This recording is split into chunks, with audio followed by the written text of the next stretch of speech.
Salam, selamat pagi Bapak-Bapak dan semuanya, apa kabarnya? Baik, puji Tuhan. Sebelum kita mendengarkan khotbah kita, marilah kita berdoa. Ya Tuhan Bapa, kami hendak mendengarkan firman-Mu Tuhan, ajari kami Tuhan, supaya kami dapat memahami isi firman-Mu ini, dan berikanlah Roh Kudus-Mu Tuhan bersama-sama dengan kami, supaya kami dapat memahami firman-Mu ini. Terpujilah Engkau Tuhan, di dalam nama Anak-Mu, Kristus Yesus Tuhan kami. Amin. Baik, nas kita diambil dari Hagai 2 ayat 1b sampai 10. Demikian bunyinya. Kemegahan bait suci yang baru. Pada tahun kedua pemerintahan Raja Darius, dalam bulan ke-7, tanggal 21 bulan itu, datanglah firman Tuhan dengan perantaraan Nabi Hagai bunyinya. Katakanlah kepada Zerubabel bin Syaltiel, kepala daerah Yehuda, dan kepada imam besar Yosua bin Yosadak, dan kepada orang-orang yang tersisa dari bangsa itu. Siapakah di antara kamu yang melihat bait ini dalam kemegahannya yang semula? Bagaimanakah kamu melihat keadaannya sekarang? Bukankah yang ini seperti tidak ada apa-apanya di matamu? Sekarang kuatkanlah hatimu, hai Zerubabel, demikianlah firman Tuhan. Kuatkanlah hatimu, hai imam besar Yosua bin Yosadak. Kuatkanlah hatimu, hai segala rakyat negeri, demikianlah firman Tuhan. Bekerjalah, sebab aku menyertai kamu. Demikianlah firman Tuhan semesta alam. Itulah janji yang telah kuikat dengan kamu ketika kamu keluar dari Mesir. Rohku akan tetap tinggal di tengah-tengahmu. Janganlah takut. Sebab beginilah firman Tuhan semesta alam. Sesaat lagi aku akan mengguncangkan langit dan bumi, laut dan darat. Aku akan mengguncangkan segala bangsa, sehingga barang-barang berharga milik segala bangsa itu akan datang. Aku akan memenuhi bait ini dengan kemuliaan firman Tuhan semesta alam. Milikkulah perak dan milikkulah emas. Demikianlah firman Tuhan semesta alam. Kemegahan bait yang sekarang ini akan melebihi kemegahannya yang semula, firman Tuhan semesta alam. Di tempat ini aku akan memberi damai sejahtera. Demikianlah firman Tuhan semesta alam. Demikianlah firman Tuhan, berbahagia yang mendengarnya dan memeliharanya. Amin. Saudara-saudara yang terkasih dalam nama Tuhan Yesus, pernahkah saudara-saudara pulang ke sebuah tempat yang dulu sangat berarti dan sampai saat ini? Sampai di sana, tapi sampai di sana saudara-saudara hanya bisa diam karena semuanya tidak lagi sama seperti dulu. Nah, karena beberapa tahun lalu, ketika saudara-saudara pulang ke rumah masa kecil, mungkin rumah itu dulu penuh tawa. Disitulah saudara-saudara belajar berjalan. Mungkin di situ juga belajar berdoa. Juga di tempat itulah di mana saudara-saudara menangis saat jatuh dan tertawa saat Natal tiba. Tapi ya itu mungkin pada sekian lama yang lalu. Saat ini, saudara-saudara, mungkin rumah itu sudah kosong. Lampunya redup, catnya mengelupas. Pohon mangga yang dulu besar dan rimbun mungkin sekarang kering dan nyaris mati. Dan yang paling mengiris hati adalah suara kehidupan itu hilang. Bapak-bapak bisa bayangkan, mungkin ketika di ruangan yang rumah kosong itu, mungkin saudara berdiri di tengah ruang tamu itu. Tempat dulu mungkin saudara-saudara yang dulu berdoa bersama, dan mungkin pada saat itu pastilah saudara-saudara akan bisa menangis. Di sini kita belajar bahwa bukan hanya karena rumah itu rusak, tapi juga mungkin karena saudara-saudara merasa kehilangan sesuatu yang lebih dalam, yaitu ada sesuatu yang mungkin dulu memberi rasa aman, memberi rasa utuh, dan mungkin dulu itu adalah tempat itu adalah damai. Saudara-saudara, itulah yang dialami oleh bangsa Yehuda pada saat itu. Coba bayangkan saudara-saudara, ketika setelah 70 tahun mereka dibuang di Babel. Nah, 70 tahun itu adalah di tanah asing. Nah, 70 tahun itu adalah mereka merindukan ingin pulang. Akhirnya saudara-saudara mereka kembali ke Yerusalem. Tapi Yerusalem tidak seperti yang mereka tinggalkan. Dan ketika mereka menemukan kota itu sudah hancur. Dindingnya roboh. Dan bait Allah, rumah ibadah satu-satunya yang dulu menjadi pusat iman dan identitas mereka lihat musnah. Nah, mereka punya satu kerinduan, yaitu membangun kembali rumah Tuhan. Dan mereka mulai melakukannya. Tapi setelah beberapa bulan bekerja, mereka melihat hasilnya dan mulai merasa sepertinya ini bukan seperti dulu. Nah, mungkin juga pada saat itu orang tua yang sudah tahu bangunannya dulu bagaimana, nah ketika mereka melihat yang sekarang mereka bangun, mereka mungkin mulai menangis. Nah, yang muda mulai bertanya, dia akan bertanya, apa gunanya semua ini? Yang lain juga mulai merasa, mungkin Tuhan sudah tidak bersama kita lagi. Mereka merasa bahwa Tuhan mungkin sudah tidak peduli, atau juga mereka merasa Tuhan mungkin sudah memilih orang lain, atau juga mungkin mereka merasa, atau mungkin Tuhan tidak akan hadir lagi seperti dulu. Saudara-saudara, cerita ini terus terulang-ulang sampai mungkin hari ini bisa terjadi hal itu. Yaitu di mana ada orang-orang yang pernah merasakan sukacita dalam pelayanan, tapi kini merasa letih dan kosong.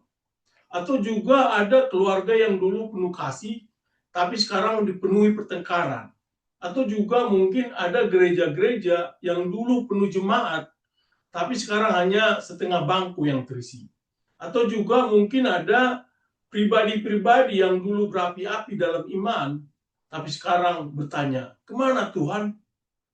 Sini saudara-saudara, kita mulai berkata dalam hati, dulu saya lebih rohani. Mungkin kita juga bertanya dalam hati, dulu saya merasa Tuhan dekat. Atau juga sekarang mungkin bertanya, sekarang saya tidak tahu lagi. Nah, ketika kita berdiri di tengah kehidupan kita, mungkin yang dulu penuh kemuliaan, tapi kini terasa hampa. Dan saudara-saudara bertanya, Tuhan, apakah Engkau masih di sini? Saudara-saudara yang terkasih dalam Tuhan Yesus, dalam kekecewaan itulah Tuhan berbicara. Bukan dari tempat tinggi, bukan juga dari bangunan yang megah, tapi dari hati yang sedang patah. Tuhan berbicara dan berfirman melalui nabinya. Nah, kepada bangsa yang kecewa, yang lelah, yang merasa tidak mampu, Tuhan berkata, kuatkanlah hatimu, sebab aku menyertai kamu. Dan di tempat ini, aku akan memberi damai sejahtera. Saudara-saudaraku, ini bukan hanya kisah Yehuda 2500 tahun yang lalu. Ini adalah kisah saudara-saudara, kisah kita hari ini. Dan hari ini saudara-saudara, saya percaya Tuhan membawa kita semua untuk melihat bahwa damai yang sejati tidak berasal dari keadaan luar. Tidak dari bangunan, tidak ada situasi. Tapi dari satu hal saja, yaitu hadiratnya yang tetap tinggal.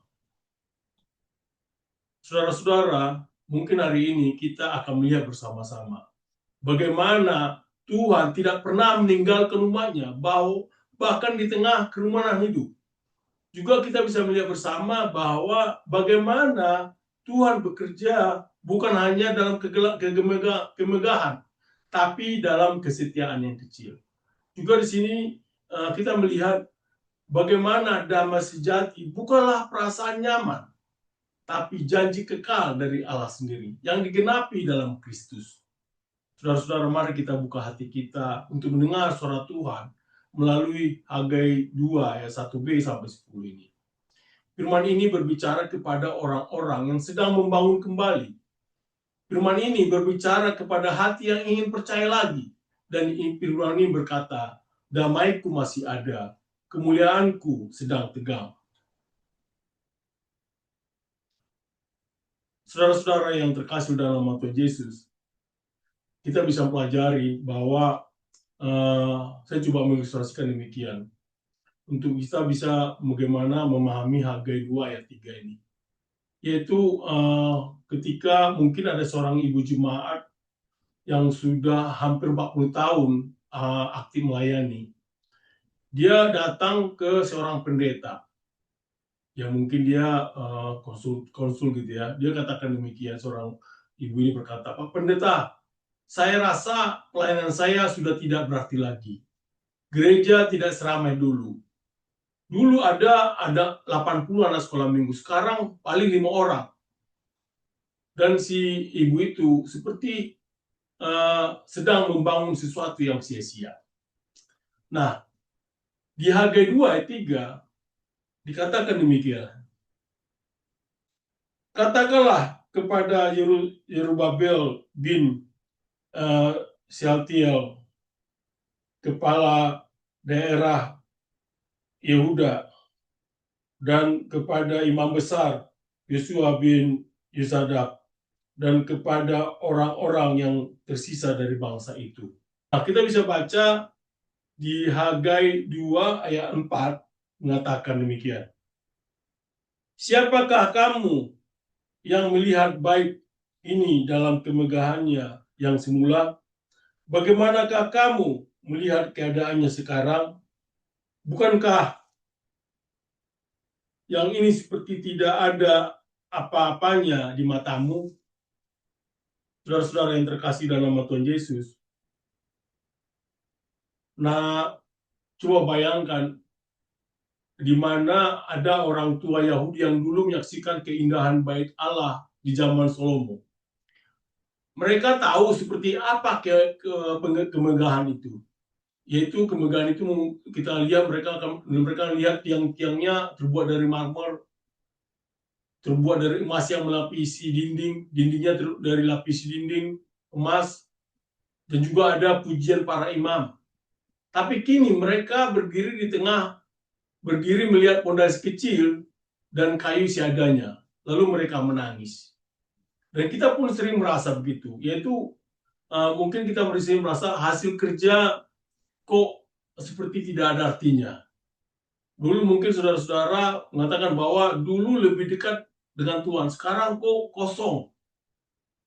Mungkin saudara-saudara sudah berdoa lama, tapi tidak ada perubahan. Di sini, di ayat ini, di ayat 4 ini, mengatakan Tuhan tidak mengabaikan rasa kecewa itu.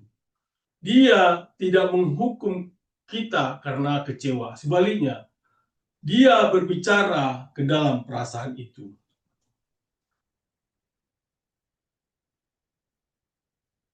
Dikatakan lagi di Hagai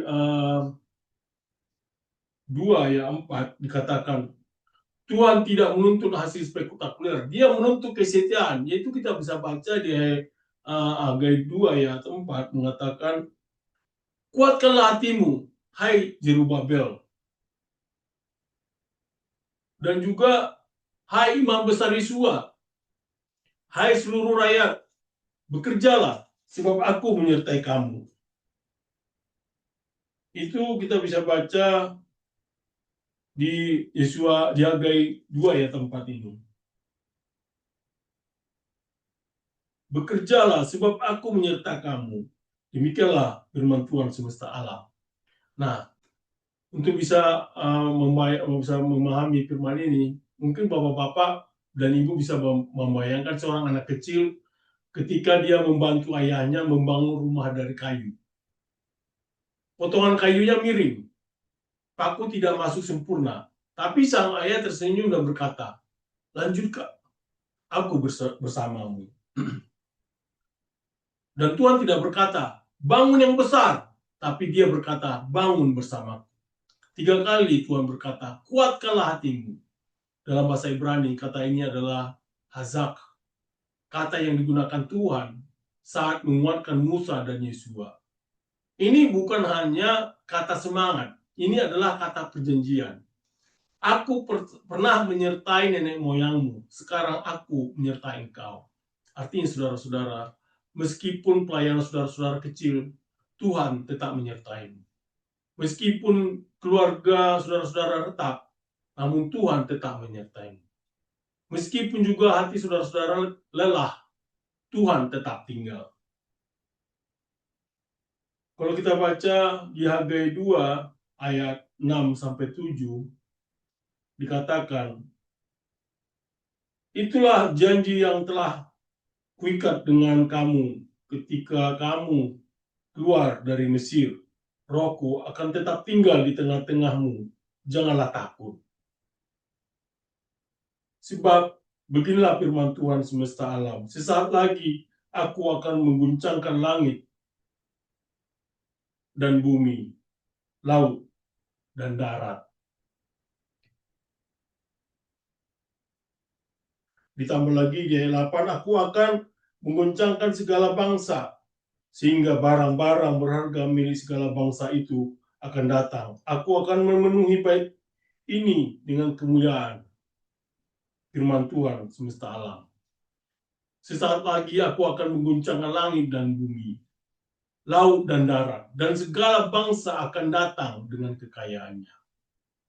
Saudara-saudara, pernahkah saudara-saudara melihat seorang petani menggoyang pohon mangga? Ia mengguncangkan bukan untuk menghancurkan, tapi untuk menjatuhkan buah yang matang. Demikian juga Tuhan mengguncang dunia, bukan untuk menghancurkan, tapi untuk membawa bangsa-bangsa datang kepadanya. Apa yang kita bisa pelajari di sini, saudara-saudara, bahwa dunia kita sedang diguncang.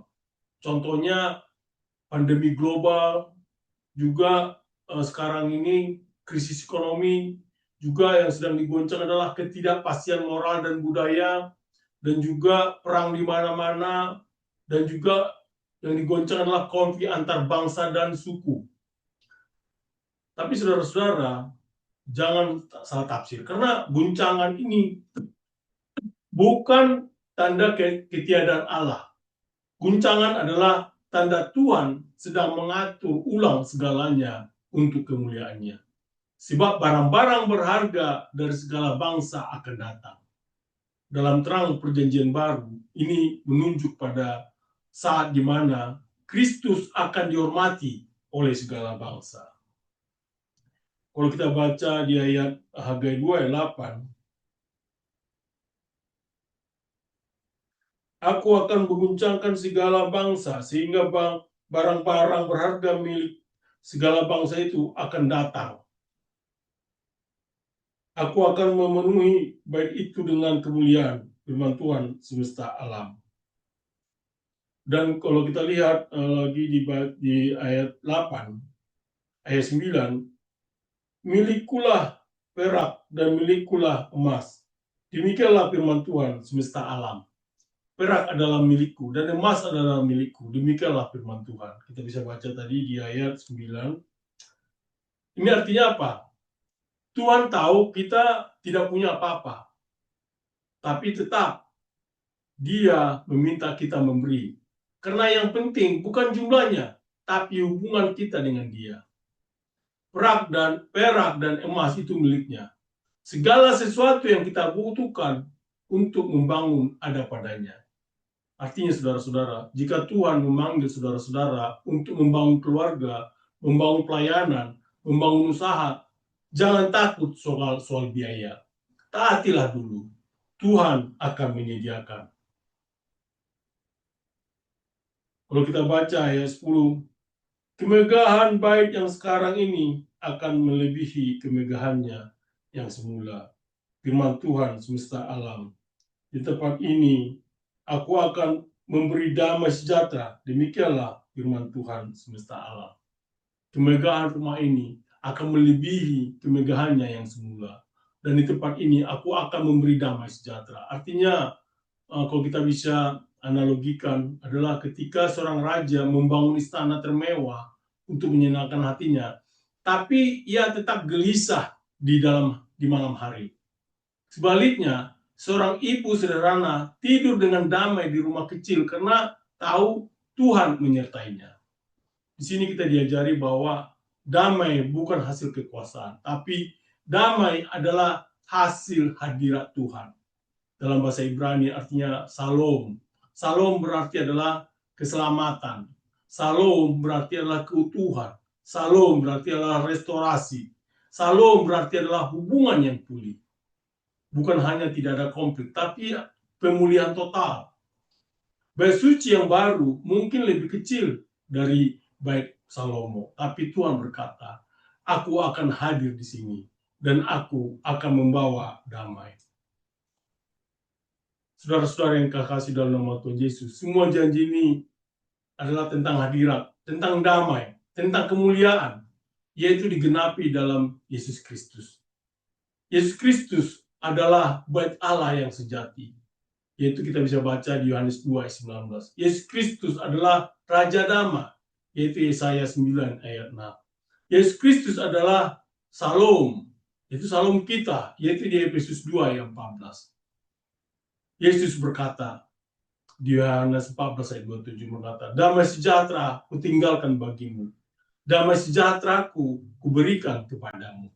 Kristus adalah penggenapan dari Hagai 2. Dia mengguncang dunia melalui salibnya. Yesus membangun gereja sebagai bait rohani. Dan Yesus memberi damai dalam jiwa yang percaya kepadanya.